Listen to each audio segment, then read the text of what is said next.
The mailing label options of the photo booth operator allows you to create your own marketing mailing labels in a couple of different fashions. So we're going to head and take a look at this.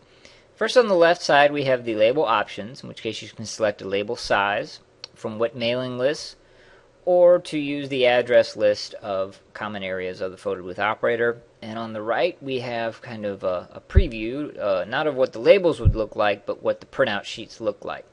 So in this example, we're using the Avery label number 5163, which are 2x4 labels. There are 10 labels to a sheet. That's why you get your 10 sort of labels here.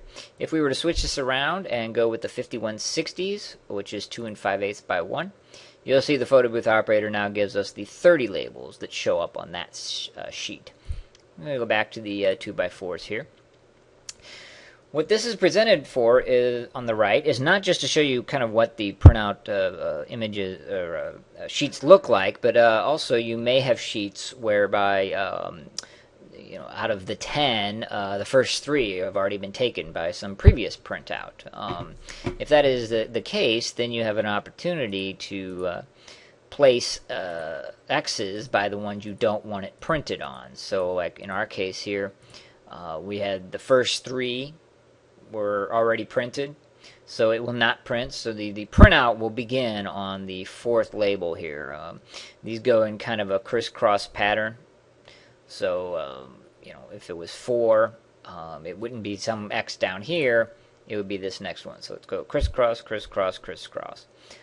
You can do all of them under no circumstances, because then you'd have a completely blank sheet. But you can easily do none of them by clicking on this one here.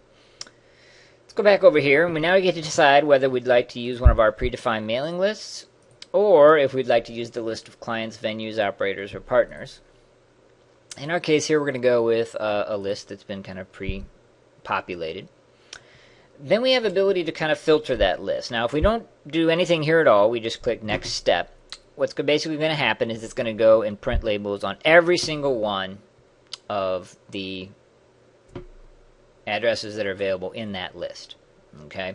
Now, some of your lists can become quite large, thousands of entries. Additionally, if you happen to have a list that contains wedding dates, you may have a very large number of entries that are simply outdated. This is your chance to filter those down and really drill down and get specifics. And you'll see here there's quite a few more options. So first we have to select a field that we would like to apply a condition to. First name, last name, full name, address, city, state, zip, email, phone, wedding date, and age. So let's just say, for instance, we would like to make sure that we're only printing out to specific wedding dates after a time frame.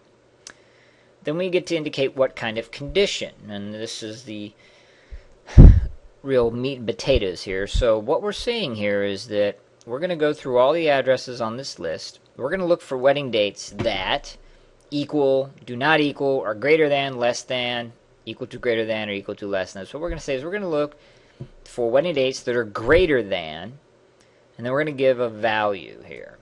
Okay. Now, the photo booth operator does not necessarily know exactly what you're looking for, so you got to be very specific. The value here on the wedding date, it's going to be the format that is used throughout the photo booth operator, which is month/day/year. And we're just going to do all the ones from 2013. So 01/01/2013. Okay. Now, if I click Next here, it will give me a list of all those wedding dates that are greater than 01/01/2013. But let's say that I had a little bit more that I'm looking for. So I click More, which is to add another condition. Then I can say, okay, this is going to be an and/or situation. And this is a very important distinction that everybody needs to be very familiar with. So if I say and at this point and set my new conditions, the photo booth operator is going to say, okay, on this 2013 list, I'm only going to give you items that have a wedding date greater than January 1st of 2013 and entries that have whatever conditions I've set. It's a lot more restrictive, and you only get the specific and exact what you've entered. If I select or, however, it opens me up to wider range. So I could say wedding dates greater than January 1st of 2013, or let's say, brides aged 18 to 25. That then would give me a broader view, because if either one of those conditions is met, it will present that information. To show you how restrictive we can get here, though, I'm going to go with an and I'm going to say an age that is less than, and I'm going to say 30, because I'm going to target young brides getting married this year. I'm going to go ahead and click my next step so that the photo booth operator can apply its filters and give me the results. Okay, so photo booth operator now comes and says, okay, based on the template that you've selected, we have 3 different options for what you would like the printouts to be. Either 1, your logo image with your address, 2, your company name with your address, or just the receiver's address only. It's totally up to you which way you'd like to go. We're going to go with the company name and address. Then it gives me my results. So it found 21 results. 21 have a full address. All of them are selected. I have my familiar select all, select none. I can generate my labels right now, or I could change my criteria. And it tells me that I am showing results from the 2013 list where wedding date is greater than 1/1 of 2013 and the age is less than 30. So if you take a look here, there are all my ages. They're in their 20s. And there are all my wedding dates. They're all taking place in 2013. What I'm going to do is I'm going to change the criteria to kind of show you how things change up. So I'm going to go ahead and get rid of this age condition. I don't care what age they are. Heck, everybody needs a good photo booth, right? So we hit that. And now I'm only going to be shown weddings that are taking place this year, no matter what age they are. I click next step. And you'll see now that I've gone from 21 results to 27 results. A quick scan down my list shows, oh, there's a 38-year-old, there's a 42, there's a 30. So it didn't care what age they were, it gave me those to choose from.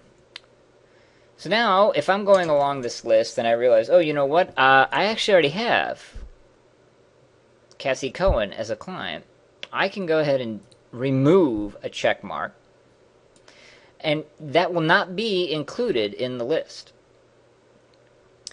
What this could be very useful for is if you are going through your list and not only find existing clients, but perhaps there's someone that's missing some information, or it just does not quite fit what you're looking for. Maybe I think, okay, 42, odds are they're not going to get a photo booth, so maybe I want to exclude them as well. So Carla Gregory has been excluded. And then I can generate my labels. I'm going to do so real quick here, just to kind of show you what that looks like. I click Generate Labels.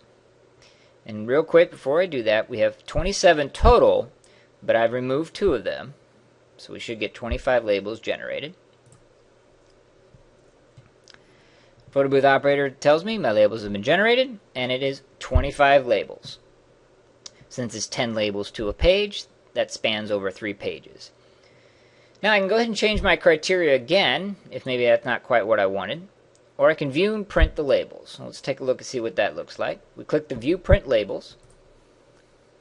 And the photo booth operator now gives us an Adobe PDF file with all the addresses that we wanted, pre-formatted.